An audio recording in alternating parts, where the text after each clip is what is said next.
सेजल नाही राहिली. गप्पे, काय पण काय बोलतोय? आता हॉस्पिटल मध्ये होती ती, बरी होऊन येणार आहे. तेजस, आपल्या मैत्रीची शपथ, सेजल नाही राहिली. काय बोलला? खरं सांग.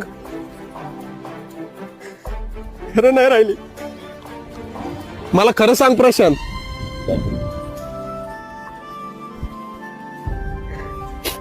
मला खरं सांग, सेजल कुठं आहे?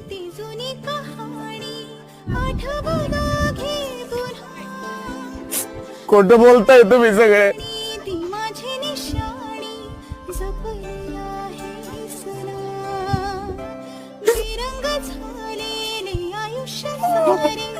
सेजल कुठं आहे?